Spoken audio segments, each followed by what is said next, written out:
So வரலாறு திரும்புகிறது அப்படின்னும் போது 1977 எப்படி வந்து அவங்க மார்க் பண்ணி சொல்கிறாங்களோ அதே மாதிரி தான் இன்றைக்கி ஜனநாயகன் அப்படின்ற படம் வந்து அவருடைய கடைசி படமாகவும் அரசியலுக்கு வந்ததுக்கப்புறம் விஜய் சந்திக்கக்கூடிய ஒரு மிகப்பெரிய ஒரு போராட்டமான ரிலீஸாகவும் பார்க்கப்படுது. ஆனால் அந்த அமைதி அந்த சமயத்தில் அவருக்கு ஒரு வெற்றியாகவும் அடுத்தடுத்து வந்து அவருடைய அரசியல் நகர்வுகளுக்கு முக்கிய காரணமாகவும் இருந்துச்சு. ஆனால் அதே விஷயத்த இன்னைக்கு விஜய் பண்ணும்போது அது எப்படி இருக்குது அப்படின்னா, இன்னைக்கு உச்சநீதிமன்றத்தில் மேல்முறையீடும் பண்ணியிருக்காங்க. ஜனநாயகன் ரிலீஸுக்காக சென்சார் போர்டு வந்து இந்த விஷயத்தில் கொஞ்சம் சீக்கிரம் முடிவு பண்ணணும், கண்டிப்பாக வந்து எங்களுக்கு படத்தை வந்து பொங்கலுக்குள்ளேயாவது எங்களுக்கு ரிலீஸ் பண்ணணும்னு சொல்லியிருந்தாங்க. ஆனால் ஏற்கனவே பார்த்தீங்கன்னா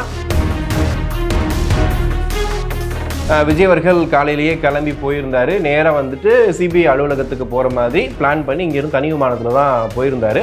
போகும்போதே பார்த்தீங்கன்னா கருப்பு சட்டை கருப்பு பேண்ட் போட்டு அப்படியே டாட்டா காட்டிட்டு ரொம்ப சிரிச்சிட்டு ரொம்ப நார்மலாக தான் அவர் போயிருந்தார். பிகாஸ் வந்து என்னென்னா, இந்த விஷயத்தினால எனக்கு ஒரு பெரிய பிரச்சனையே கிடையாது, நான் உண்மையை தான் பேச போகிறேன் அப்படின்னு வந்து சொல்லாமல் சொல்கிற மாதிரி தான் வந்து விஜய் அவர்கள் கிளம்பி போயிருந்தார்.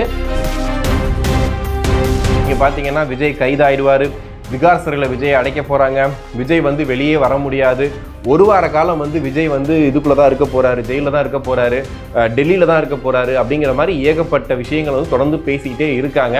அவங்க ஒரு பக்கம் பேசிகிட்டே தான் இருக்காங்க, இன்னொரு பக்கம் வந்து விஜய் அவர்கள் காரில் போகிறத எடிட் பண்ணி டிவிகே தொண்டர்கள் வந்து பயங்கரமாக என்ஜாய் பண்ணிகிட்டு இருக்காங்க. இதில் என்னென்னா, சிபிஐ அலுவலகம் போகிற வழியில் அவ்வளோ போலீஸை ஏமாற்றிக்கிட்டு ஒரு 2-3 பேர் டிவிகே கொடியோடு போய் நிற்கிறாங்க.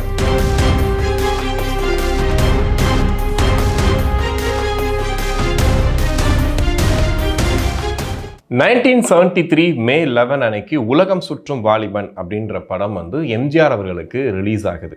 இந்த படம் வந்து ரொம்ப ஈஸியாக ரிலீஸ் ஆயிடுச்சா அப்படின்னு கேட்டிங்கன்னா, கரெக்டாக வந்து எம்ஜிஆர் அவர்கள் கட்சி தொடங்கி அந்த விஷயங்கள் அந்த ப்ராசஸ் நடந்துகிட்டு இருக்க டைமில் தான் வந்துட்டு இந்த படம் வந்து ரிலீஸ் ஆகிறதுக்காக ரெடி ஆகிட்டு இருக்கு.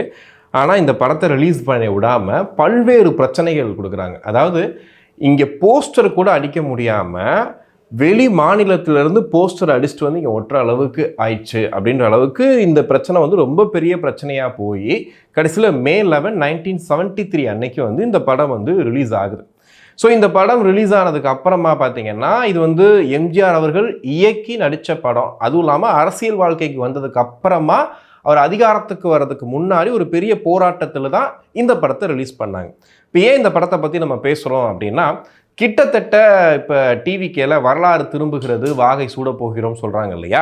ஸோ வரலாறு திரும்புகிறது அப்படின்னும் போது 1977 எப்படி வந்து அவங்க மார்க் பண்ணி சொல்கிறாங்களோ அதே மாதிரி தான் இன்றைக்கி ஜனநாயகன் அப்படின்ற படம் வந்து அவருடைய கடைசி படமாகவும் அரசியலுக்கு வந்ததுக்கப்புறம் விஜய் சந்திக்கக்கூடிய ஒரு மிகப்பெரிய ஒரு போராட்டமான ரிலீஸாகவும் பார்க்கப்படுது. ஸோ எப்படி உலகம் சுற்றும் வாலிபன் படம் வந்து ரிலீஸ் ஆகும்போது அந்த பிரச்சனைகளுக்கு எல்லாத்துக்குமே எம்ஜிஆர் அவர்கள் இறங்கி வந்து குரல் கொடுப்பார், மக்கள் மத்தியில் பயங்கரமாக பேசுவார்னு எதிர்பார்க்கும்போது அவர் எந்த ஒரு குரலும் கொடுக்கல, அதை பற்றி பேசவே இல்லை, ரொம்ப அமைதியாகவே கடந்து போயிட்டு இருந்தார். அதாவது அரசியல் கட்சி அடுத்தோட வேலைகள் அந்த விஷயங்களை தொடர்ந்து பார்த்துட்டு இருந்த எம்ஜிஆர் அவர்கள் ஒரு பக்கம் வந்து இந்த படத்தை பற்றி பெருசாக வந்து கண்டுக்கவே இல்லை. ஆனால் அந்த அமைதி அந்த சமயத்தில் அவருக்கு ஒரு வெற்றியாகவும் அடுத்தடுத்து வந்து அவருடைய அரசியல் நகர்வுகளுக்கு முக்கிய காரணமாகவும் இருந்துச்சு. ஆனால் அதே விஷயத்த இன்னைக்கு விஜய் பண்ணும்போது அது எப்படி இருக்குது அப்படின்னா, இவ்வளோ பிரச்சனைகள் போயிட்டுருக்கு, இவ்வளோ பஞ்சாயத்துகள் போயிட்டுருக்கு, இப்படி இருக்கும்போது ஏன் வந்து விஜய் மௌனம் காக்குறாரு அப்படின்ற கேள்வி மட்டும் இருந்துக்கிட்டே இருக்குது. எல்லாமே எம்ஜிஆர் மாதிரி பண்ணிடலாம் அப்படின்னாலும் இந்த மாதிரி விஷயத்துக்கு கொஞ்சமாச்சும் வெளியே வந்து ஒரு குரல் கொடுத்தாரு அப்படின்னா அது இன்னும் ஒரு அதிர்வலையாக இருக்கும். ஏன்னா இன்னைக்கு ஜனநாயகன் படம் அரசியல் ரீதியாக வந்து இங்கே ஒரு காழ்ப்புணர்ச்சினால தடுக்கப்படுது, இந்த பிரச்சனைகள்னால ரிலீஸ் செய்யறதுக்கு தாமதமாகுதுன்ற மாதிரிலாம் பேசிகிட்டு இருந்தாலும், இன்னொரு பக்கம் இத்தனை பேரோட உழைப்பு, எத்தனை ப்ரொடக்ஷன் கம்பெனிகள், எத்தனை விநியோகஸ்தர்கள் வந்து வட்டிக்கு வாங்கியிருப்பாங்க, அவங்க இந்த படத்தை ரிலீஸ் பண்ணுறதுக்காக எவ்வளோ தயாராக இருந்திருப்பாங்க. பட் இப்படி தள்ளி போயிட்டே இருந்தால் அட்லீஸ்ட் ஒரு குரல் கொடுக்கலாம், ஏதாவது விஷயத்தை வெளியே வந்து பேசலாமே அப்படின்ற மாதிரி இருக்குது. ஒருவேளை எம்ஜிஆர் செஞ்ச மாதிரியே வந்துட்டு விஜய் அவர்களும் மௌனம் காக்கலாம் அப்படின்னு முடிவு பண்ணிட்டாரா, இல்லை ஏதாவது சைலண்ட்டாக வேறு ஏதாவது பண்ண போகிறாரா அப்படிங்கிறதெல்லாம் வந்து பொறுத்திருந்து பார்க்கலாம். இன்னைக்கு உச்சநீதிமன்றத்தில் மேல்முறையீடும் பண்ணியிருக்காங்க. ஜனநாயகன் ரிலீஸுக்காக சென்சார் போர்டு வந்து இந்த விஷயத்தில் கொஞ்சம் சீக்கிரம் முடிவு பண்ணணும், கண்டிப்பாக வந்து எங்களுக்கு படத்தை வந்து பொங்கலுக்குள்ளேயாவது எங்களுக்கு ரிலீஸ் பண்ணணும்னு சொல்லியிருந்தாங்க. ஆனால் ஏற்கனவே பார்த்தீங்கன்னா ஜனவரி 21 தான் அதோடைய விசாரணையே தொடங்கும்னு சொல்லும்போது, அப்படியே விசாரணை தொடங்கி அன்றைக்கி நடந்தாலுமே 22, 23 இந்த 2 நாட்களில் அந்த விசாரணைக்கான தீர்ப்பு வர்றதுக்கே நேரமாயிடும். ஜனவரி 26 லாக் பண்ணுறதுக்கான வாய்ப்புகள் இருந்தாலுமே இப்போ வெளிநாடுகளில் திரும்ப சென்சார் சர்டிஃபிகேட் அனுப்பணும், அவங்களுக்கு ஒரு வார காலம் வேணும், அவங்க வந்து புக் பண்ணணும். ஸோ இந்த மாதிரி நடைமுறை சிக்கல் ஏகப்பட்ட விஷயங்கள் இருக்குது. ஸோ ஜனவரி 26 இல்லை ஜனவரி 31 போனாலுமே அங்கேயுமே இந்த படம் ரிலீஸ் ஆகுமா அப்படிங்கிறதும் பெரிய ஒரு கேள்விக்குறியாக தான் இருக்குது. ஆனால் ஒரு பக்கம் பார்க்கும்போது பார்த்தீங்கன்னா விஜய் அவர்களுக்கு பெரிய பின்னடைவு, ஜனநாயகன் படம் ரிலீஸ் ஆகலை, இது ஒரு பெரிய அசிங்கம் இல்லையா, இவ்வளோ பெரிய நடிகர் படம் ரிலீஸ் ஆகலையா அப்படின்னு பார்த்தா ஒரு படம் ரீமேக் படம், இதை பார்த்து இந்த கதறீங்களே, நாளைக்கு வந்து ஒரு முழுக்க அரசியல் படமாக இருந்தால் என்ன பண்ணியிருப்பீங்கன்ற ஒரு பக்கம் தான் இன்னொரு பக்கம் கேட்குற மாதிரி இருக்குது. ஏன்னா சென்சார் போர்டு வந்து இந்த அளவுக்கு மூர்க்கமாக இந்த அளவுக்கு ஃபாஸ்ட்டாக வந்து எதுலையுமே செயல்படுறது கிடையாது. பட் இவ்வளோ ஃபாஸ்ட்டாக செயல்படுறீங்க, 2:30 மணிக்கு தீர்ப்பு போடுறதுன்னா 3 மணிக்கு திரும்ப மேல்முறையீடு போடுறீங்க. ஸோ பட நிறுவனம் வெயிட் பண்ணி மேல்முறையீடு போடுறதுக்கு வெயிட் பண்ணி திரும்ப அடுத்த விஷயத்தை நீங்கள் பண்ண ஆரம்பிச்சிடுறீங்க. ஸோ அந்த மாதிரியான ஒரு காலகட்டத்தில் தான் இப்போ வந்து ஜனநாயகன் படம் வந்து சிக்கியிருக்கு. ஸோ இந்த படம் வந்து அடுத்த கட்டத்துக்கு போகுமா அல்லது பிப்ரவரி முதல் வாரத்திலேயாவது வருமானது ஒரு பெரிய கேள்விக்குறியாக இருக்குது. ஆனால் இன்னொரு சிக்கல் இருக்குது. பிப்ரவரிக்கு அப்புறமா பார்த்தீங்கன்னா தேர்தலுக்கான தேதியை அறிவிச்சிருவாங்க. அதுக்கப்புறம் இந்த படத்தை நம்ம வெளியிட முடியுமான்னு கேட்டால் அது ரொம்ப கஷ்டமாயிடும். ஏன்னா ஒரு விதிமுறையில் கொடுத்துருவாங்க, அதில் ஒரு டிவிகே அப்படின்ற ஒரு கட்சியோட தலைவர் ப்ரொபகண்டாவாக வந்துட்டு ஒரு கட்சியை பற்றி எதிர்த்து ஒரு படம் பண்ணுறாரு, பிரச்சாரம் பண்ணுறாரு அப்படிங்கிறது வந்து அந்த விதிமுறைகளுக்கு எதிராக இருக்கும் அப்படின்றதுக்காக அந்த படத்தை அப்பயும் ரிலீஸ் பண்ண முடியாமல் போயிடும். ஸோ அதனால் வந்து ஒரு இக்கட்டான சுச்சுவேஷன் இருக்காங்க. ஆனால் எனக்கு தெரிஞ்சு பிப்ரவரியோட முதல் வாரத்தில் இந்த படம் ரிலீஸ் ஆகிறதுக்கான வாய்ப்புகள் இருக்குது. ஒரு பக்கம் சென்சார் போர்டு வந்து இந்த அளவுக்கு அடம் பிடிச்சிட்டு இவ்வளோ பிரச்சனை பண்ணுறாங்க அப்படின்னா, இன்னொரு பக்கம் வந்து இவருடைய கரூர் அந்த 41 பேர் உயிரிழப்புக்கான சிபிஐ விசாரணைக்காக இன்னைக்கு டெல்லிக்கு வந்து விஜய் அவர்கள் போயிருக்காரு. கிட்டத்தட்ட ஒரு 2.5 மணி நேரத்துக்கு மேலே விஜய் அவர்கள்ட்ட கொஞ்சம் 65க்கும் அதிகமான கேள்விகள், அதுவும் கொஸ்டின் பேப்பர் மாதிரிலாம் கொடுத்து அதில் இருக்கிற கேள்விகளுக்கு டிக் பண்ணுற மாதிரியும் நேராக உட்கார வச்சு சில கேள்விகள் கேட்குற மாதிரியும் நிறைய விஷயங்களை வந்து இன்றைக்கி பண்ணியிருக்காங்க. விஜய் அவர்கள் காலையிலேயே கிளம்பி போயிருந்தார். நேராக வந்துட்டு சிபிஐ அலுவலகத்துக்கு போகிற மாதிரி பிளான் பண்ணி இங்கேருந்து தனி விமானத்தில் தான் போயிருந்தார்.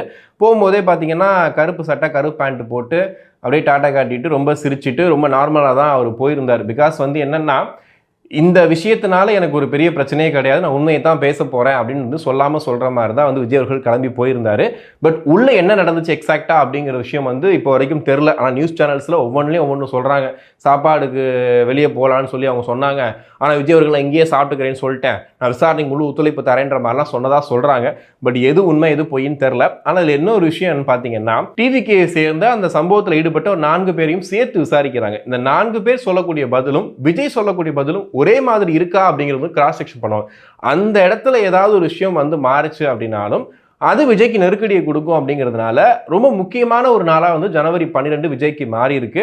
ஸோ இன்னைக்கு இந்த விஷயத்தில் ஆக்சுவலி என்னன்னா, இங்கே அவங்க போய் அந்த விசாரணையை வந்து பண்ணுறதுக்கான முக்கியமான ரீசன் என்னன்னு கேட்டிங்கன்னா, இது விபத்தா இல்லை திட்டமிட்ட சதியான்றது தெரிஞ்சுக்கிறதுக்காக தான் தாவேகா தரப்புல இருந்து இந்த விசாரணையே வந்து இவங்க தான் கேட்டாங்க. ஸோ அதனால வந்து விஜய் ஆர்வமாக போய் இந்த விஷயத்த பண்ணிட்டு இருக்காரு. இந்த முடிவில், அந்த விசாரணையோட முடிவில் இது விபத்தா அல்லது வந்து இது வந்து ஒரு திட்டமிட்ட சதியா அப்படிங்கிறது வந்து தெரிய வரும்ன்ற மாதிரிலாம் சொல்லிட்டு இருக்காங்க. ஆனால் அதுக்குள்ளேயும் இங்கே பார்த்தீங்கன்னா விஜய் கைதாயிடுவார். திகார் சிறையில் விஜய் அடைக்க போகிறாங்க. விஜய் வந்து வெளியே வர முடியாது. ஒரு வார காலம் வந்து விஜய் வந்து இதுக்குள்ளே தான் இருக்க போகிறாரு, ஜெயிலில் தான் இருக்க போகிறாரு, டெல்லியில் தான் இருக்க போகிறாரு அப்படிங்கிற மாதிரி ஏகப்பட்ட விஷயங்கள் வந்து தொடர்ந்து பேசிக்கிட்டே இருக்காங்க. அவங்க ஒரு பக்கம் பேசிக்கிட்டே தான் இருக்காங்க. இன்னொரு பக்கம் வந்து விஜய் அவர்கள் காரில் போகிறத எடிட் பண்ணி டிவிகே தொண்டர்கள் வந்து பயங்கரமாக என்ஜாய் பண்ணிட்டு இருக்காங்க. இதில் என்னென்னா, சிபிஐ அலுவலகம் போகிற வழியில் அவ்வளோ போலீஸையும் ஏமாற்றிக்கிட்டு ஒரு 2-3 பேர் டிவிகே கொடியோடு போய் நிற்கிறாங்க. அதுதான் ஆச்சரியமாக இருக்குது. எப்பா டெல்லி போனால் அடங்க மாட்டிங்களா? அங்கே போய் கூட எங்கள் சப்போர்ட்டை காட்டுவோம். ஏன்னா அங்கெல்லாம் பார்த்தீங்கன்னா பிடிச்சா உடனே போட்டு உளுத்தி போட்டு மிதிச்சிருவாங்க. ஆனால் அங்கே போயுமே தைரியமாக டிவிகே தொண்டர்கள் வந்து எங்கள் அண்ணனுக்கு நாங்கள் இருக்கோம், எங்கள் அண்ணனுக்கு எதுனா ஒன்று நாங்கள் எங்கே வேணாலும் வருவோம், எங்கள் அண்ணனுக்கு ஒன்றா நாங்கள் யாரை வேணாலும் பார்ப்போம் அப்படின்ற மாதிரி அங்கே போய் நின்றுட்டு இருந்தாங்க. ஸோ அதை பார்க்குறதுக்கு ரொம்ப ஆச்சரியமாக இருந்தது. என்ன கிறிஸ்டி இப்படி தொடர்ந்து நடந்துக்கிட்டே இருக்கு, ஏன் வந்து விஜய்க்கு ஒரு பக்கம் சிபிஐ விசாரணையும் இதே நேரத்தில் வருது, இன்னொரு பக்கம் வந்து சென்சார் போர்டு பிரச்சனை இழுத்துக்கிட்டே போகுது, என்னதான் நடக்க போகுது அப்படின்னு கேட்டிங்க அப்படின்னா, சிபிஐ விசாரணை வந்து இதே டேட்டில் வந்ததுக்கு வந்துட்டு முக்கியமான ஒரு காரணம் இருக்கா அப்படின்னு கேட்டால் அந்த மாதிரிலாம் எந்த காரணமும் கிடையாது. எல்லாம் ஒரு சேர ஒரே நேரத்தில் பிரச்சனையாக வந்து நிற்கிது. ஏன்னா சிபிஐ விசாரணை முன்னாடியே சொன்னது தான். ஸோ இந்த டேட்டில் வரணும்னு சொல்லி அவங்க சொல்லியிருந்தாங்க. இதுக்கப்புறம் விஜய் எப்போ வரணுங்கிறதையும் வந்துட்டு இன்னைக்கு ஈவினிங் இல்லை நாளைக்கு காலையில் சொல்லிடுவாங்க அப்படிங்கிறது வந்து முன்னாடியே பிளான் பண்ணது. ஆனால் சென்சார் போர்டு பிரச்சனைன்றது வந்து பார்த்தீங்கன்னா இது வரைக்கும் யாருக்கும் நடக்காத ஒரு அசாதாரணமான ஒரு சூழ்நிலை அப்படின்னு சொல்லிட்டு நீதிபதியே சொல்கிற அளவுக்கு தான் சென்சார் போர்டு நடந்துக்கிட்டு இருக்காங்க. அதுலேயும் குறிப்பாக பார்த்தீங்கன்னா வந்துட்டு இப்போ நான் உலகம் சுற்று வாலிபன் சொன்னேன் இல்லையா, இந்த மாதிரி ஏகப்பட்ட படங்கள் இப்போ சரத்குமார் சீமான் உட்பட அவங்க கூட சொன்னாங்க அடங்காதேன்னு சம்திங் ஒரு படம் எடுத்தாங்களா, அந்த படத்தில் கூட சென்சார் பிரச்சனைலாம் நிற்கிது அப்படின்னாங்க.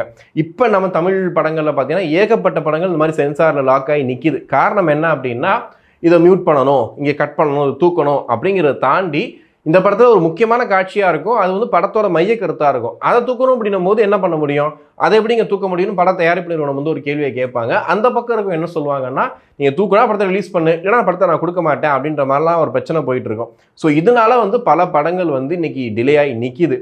ஆனால் விஜயோட படம் நிற்கிது தள்ளி போகுது அப்படிங்கிறதுக்கு ஒரே ரீசன் என்னவா சொல்கிறாங்க அப்படின்னா, இப்போ பாஜகவை கூட கூட்டணி வந்து விஜய் சேர்ந்தே ஆகணும். ஏன்னா பாஜக தமிழகத்தில் கால் ஊன்றதுக்கு அதிமுக அப்படின்ற ஒரு சக்தி மட்டும் போதுமான்னு கேட்டால் போதாது. ஸோ கூடவே டிவிக்கும் சேர்ந்தாங்க அப்படின்னா ஒரு மிகப்பெரிய சக்தியாக மாதிரி கண்டிப்பாக திமுக வீழ்த்திட முடியும். அதனால் எப்படியாவது விஜய் அவர்களை பாஜக கூட்டணிக்குள்ளே கொண்டு வந்துடலான்றதுக்கான முயற்சியாக தான் வந்து இப்போ இதை வந்து பண்ணிக்கிட்டு இருக்காங்க.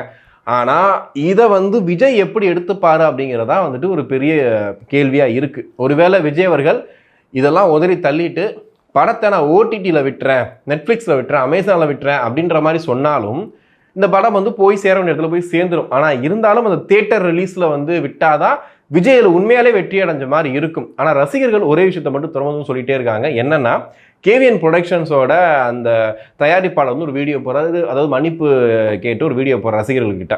அப்போ அவங்க கீழே கமெண்ட்ஸ்லையும் சரி நிறையா மீம்ஸ்லையும் சரி என்ன சொல்கிறாங்க அப்படின்னா, என்னைக்கு எங்கள் அண்ணன் படம் வருதோ, விஜய் படம் என்னைக்கு வருதோ அன்னைக்கு தான் எங்களுக்கு வந்து பொங்கல், அன்னைக்கு தான் நாங்கள் வந்து உண்மையிலேயே பொங்கலை கொண்டாட போகிறோம்.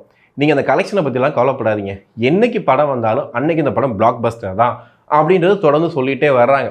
ஆனால் இது எந்த எல்லை வரைக்கும் அப்படின்றதும் இருக்கு இல்லையா. நமக்கு பிடிச்ச நடிகர், அவருக்கு அரசியலில் வந்ததுக்கப்புறம் பல சிக்கல்கள் வந்துடுச்சு, இருந்தாலும் அவருக்கு நான் சப்போர்ட் பண்ணி அண்ணனா நிற்கிறேன்றது ஒரு பக்கம் இருந்தாலுமே, இன்னொரு பக்கம் பார்த்தீங்க அப்படின்னா ஜனவரி 10ஆம் தேதி பராசக்தி படம் ரிலீஸ் ஆகுது. பராசக்தி படம் அதே டேட்டில் கரெக்டாக வந்து சென்சார் சர்டிஃபிகேட் வாங்கி ரிலீஸ் ஆயிடுச்சு. ஆனால் அதை தாண்டி வந்து ஜனநாயகனுக்கு ஆப்போசிட்டாக வந்து சிவகார்த்திகேயன் பராசக்தியை கொண்டு வந்திருக்காரு. அப்போ இவர் பின்னாடி இருந்து இதை வேலை பார்க்குறாரு அப்படின்னு சொல்லிட்டு பராசக்தியை புறக்கணிக்கிறோம் அப்படின்ற பேரோடையும் திமுக ஒரு தீய சக்தி அப்படின்னு சொல்லி தியேட்டரில் கத்துற அளவுக்கு ஒரு விஷயத்த வந்து பண்ணிட்டு இருக்காங்க. ஸோ இது வந்து என்னவா ஆகுது அப்படின்னா, விஜய் அவர்களுக்கு இது வரைக்கும் ஒரு ரசிகராக நீங்கள் பண்ண விஷயம்லாம் என்னென்னா, ஓகே அவர் ஒரு படம் வருது, அந்த படத்தை கொண்டாடுறீங்க, எதிர் ரசிகர்களும் ஒரு ஜாலியாக ஒரு 2 நாள் 3 நாள் உங்கள் ஃப்ரெண்டாக கூட இருக்கலாம், அவர் கலாச்சிட்டு போயிடுறீங்க. ஆனால் வந்து இதுக்கப்புறம் பண்ணக்கூடிய எல்லா விஷயங்களும் அரசியல் சார்ந்தது, மக்கள் சார்ந்தது. ஸோ மக்களாகி எல்லாருமே சேர்ந்து வந்து வாக்களிச்சாதான் விஜய் அவர்கள் ஒரு இடத்த பிடிக்க முடியும். ஆனால் இந்த மாதிரி விஷயங்கள்லாம் பண்ணும்போது இப்போ தியேட்டரில் போய் திமுக ஒரு தீய சக்தின்னு கத்துறதுனால அங்கே வந்து நம்ம எதை வெளிப்படுத்துகிறோம், ஒரு வெறுப்பை வெளிப்படுத்துறீங்க ஓகே. ஆனால் அங்கே இருக்கக்கூடிய மக்கள் என்ன பண்ணாங்க, அவங்க படம் பார்க்க தானே வந்திருக்காங்க. ஸோ நம்ம அதை பண்ணும்போது என்ன ஆகுது அப்படின்னா, அது இன்னும் வந்து ஒரு அதிகமான வெறுப்பை வந்து கொண்டு வரும். அது வந்து விஜய் ரசிகர்களாக ஒரு விஷயத்தை பண்ணிட்டு போயிடலாம், ஆனால் அது விஜய்க்கு பெரிய தலைவலி ஆயிரும் அப்படிங்கிறதான் வந்து இப்போ பேசுபொருளாக மாறி இருக்கு. இன்னொரு பக்கம் பார்த்தா பராசக்தி ஒரு முக்கியமாக எல்லாரும் பார்க்க வேண்டிய படம், நல்ல படம், இந்த படம் அப்படின்ற மாதிரிலாம் ஒரு பக்கம் இருந்தாலுமே, இன்னொரு பக்கம் இந்த விஷயம் மட்டும் கிடையாது, பராசக்தி மக்களால் பெருசாக விரும்பப்படலை. ஏன்னா இன்றைக்கெல்லாம் பார்த்தீங்கன்னா தியேட்டர் ரொம்ப காலியாக தான் போயிட்டுருக்கு. பொங்கலுக்கு ஒரு 10 நாள் லீவோட படம் ரிலீஸ் ஆனாலுமே பெரிய அளவுக்குள்ள வசூலை ஈட்ட முடியலை. பிகாஸ் ஆஃப் என்னன்னா ஒரு பெரிய எக்ஸ்பெக்டேஷன் வச்சுருந்த படம் வந்து ரிலீஸ் ஆகலை. இருந்தாலும் பராசக்தி கதை பல பேருக்கு வந்து சரியாக போய் ஒட்டலை, சேரலை, சில விஷயங்கள் வந்து அவங்க மாற்றி பண்ணிட்டாங்க. அப்படிங்கிறதுனால வந்து இந்த படமும் வந்து இப்போ நார்மலாக தான் போயிட்டுருக்கு. ஆனால் என்ன ஆகுது அப்படின்னா, விஜய் ரசிகர்களாகத்தான் வந்து இந்த படம் வந்து இப்படி ஆயிடுச்சுன்ற ஒரு பேரும் வந்து தொடர்ந்து இருந்துக்கிட்டே இருக்குது. இன்றைக்கி ரிவ்யூஸ் வர வர வர அதுவும் பண்ணிகிட்டே தான் இருக்காங்க. இன்னொரு பக்கம் பார்த்தீங்கன்னா இன்றைக்கி ரிவ்யூ பண்ணுற ஒருத்தர் ஒரு நாள், அதாவது டே 1ல் ரிவ்யூ பண்ண ஒருத்தர் டே 2லேயே ரிவ்யூ பண்ணிட்டு இருக்காரு. அதாவது 2வது நாளும் போய் படம் பார்த்துட்டு வந்துன்ற மாதிரி ரிவ்யூ பண்ணிட்டு இருக்காரு.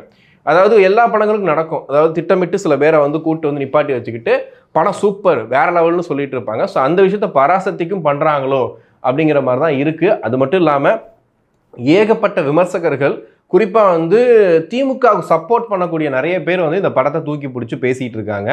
அப்படியே ஆப்போசிட்டாக பார்த்தீங்கன்னா வந்துட்டு பாஜகவுக்கு சப்போர்ட் பண்ணக்கூடியவங்க, இவங்களுக்கு எதிராக செயல்படக்கூடிய எல்லாருமே வந்து பராசக்தியை அடித்து பேசிகிட்டு இருக்காங்க. இதில் என்ன ஆகுது அப்படின்னா, நடுவில் மாட்டிக்கிட்ட ஒரு என்ன சொல்கிறது பாவப்பட்ட ஒரு ஜீவனாக வந்து சிவகார்த்திகேயனை பார்க்குறதா, இல்லை சிவகார்த்திகேயனும் இதில் ஏதாவது விளையாடி இருக்காரா அப்படிங்கிறத வந்து நமக்கு தெரியலை. தெரியாமல் நம்ம சும்மா எதுவும் சொல்லக்கூடாது. பட் இருந்தாலுமே இந்த 2 அரசியல் கட்சிகள் அரசியல் விளையாட்டில் மாட்டிக்கிட்டது பராசக்தி அப்படிங்கிற ஒரு படம். சரி, ஜனநாயகன் படம் எப்போதான் ரிலீஸ் ஆகும், கடைசியாக எதுக்காவது ஒரு வாய்ப்பு இருக்கா அப்படின்னு கேட்டிங்க அப்படின்னா, நாளுக்கு நாள் வந்து விஷயம் டஃப் ஆகிட்டு இருக்குன்னு சொல்லுவாங்கல்ல, அந்த மாதிரி தான் இருக்குது. ஏன்னா சென்சார் போர்டு சார்பாக யார் வந்து வழக்கறிஞராக வந்துட்டு வரப்போகிறார் அப்படின்னா, துஷார் மேத்தா அப்படிங்கிறவர் தான் வழக்கறிஞராக வரப்போகிறார். இவர் யார் அப்படின்னு கேட்டிங்கன்னா, ஒரு 23 ஆண்டுகளாக நம்முடைய பிரதமர் மோடி அவர்களுக்கும் அமித்ஷா அவர்களுக்கும் வழக்காடியவர். அவங்க சார்பில் வழக்காடினவர், பல்வேறு பெரிய பெரிய வழக்குகளில் வெற்றியை கொடுத்தவர். ஸோ அப்படிப்பட்ட ஒருத்தரை தான் வந்து இங்கே சென்சார் போர்டு இங்கே இறக்கியிருக்காங்க. சென்சார் போர்டு இறக்கியிருக்காங்களா, பின்னாடி யாரும் சேர்ந்து இறக்கியிருக்காங்களா அப்படிங்கிறது நீங்களே முடிவு பண்ணிக்கோங்க. ஸோ இது நாளுக்கு நாள் ஹெக்டிக்காக போக போக என்ன ஆகும் அப்படின்னா, ஒரு கட்டத்துக்கு அப்புறமா இந்த படம் ரிலீஸ் ஆகுமா ரிலீஸ் ஆகாதா, ஒருவேளை தேர்தலுக்கு தாண்டி போச்சுன்னா அந்த படம் என்னவா போகும் அப்படிங்கிற மாதிரி பல்வேறு பிரச்சனைகள் இருக்குது. ஆனால் இவ்வளோ பிரச்சனைகளையும் தாண்டி விஜய் அவர்கள் கூலாக வந்து டாட்டா காட்டிட்டு ஸ்மைல் பண்ணிட்டு போகிறாரு. இன்னைக்கு டிவிக்கு தொண்டர்கள் வந்து அந்த வீடியோவை எடுத்து வச்சுக்கிட்டு எங்கள் அண்ணனுக்கு பற்றியா பயமே இல்லை அப்படின்ற மாதிரிலாம் வந்து பேசிகிட்டு இருக்காங்க. ஆனால் உண்மையிலே இந்த சுச்சுவேஷனை ஹேண்டில் பண்ணுறது விஜயாக பார்த்தா ரொம்ப கஷ்டம்தான். ஒரு பக்கம் வந்து நமக்கு ரசிகர்களை திருப்திப்படுறதுக்கான படத்தையும் கொடுக்க முடியல, ஆனால் இன்னொரு பக்கம் வந்துட்டு சிபிஐ வழக்கையும் நம்ம சமாளிக்க வேண்டியிருக்கு. ஸோ ரெண்டையுமே வந்து விஜயர்கள் அந்த காலகட்டத்தில் சமாளிக்கணும் அப்படின்ற இடத்துல இருக்கார். ஆனால் இவ்வளோ பிரச்சனைகளையும் ஹேண்டில் பண்ணாலுமே அவர் பின்னாடி இத்தனை கோடி ரசிகர்களும் வந்து அவர் பின்னாடி அப்படியே நிற்கிறது தான் ரொம்ப ஆச்சரியமாக இருக்குது. எந்த இடத்துலையுமே அவர் விட்டு கொடுக்காம தொடர்ந்து அவருக்காக குரல் கொடுத்துட்டே இருக்காங்க.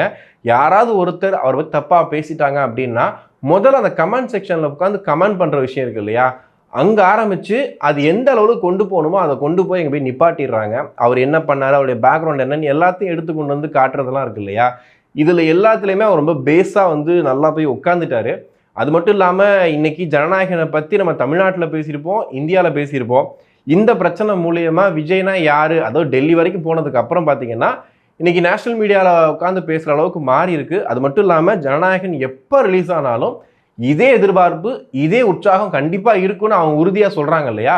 இவ்வளோ பிரச்சனைக்கு அப்புறம் ஒரு படம் வருது அப்படின்னா அது எப்படிப்பட்ட படமாக இருந்தாலுமே நாங்கள் அந்த படத்தை பார்த்து 100 நாள் ஓட வைப்போன்ற ஒரு முடிவோட தான் வந்து விஜய் ரசிகர்கள் எதிர்பார்த்துட்டு இருக்காங்க.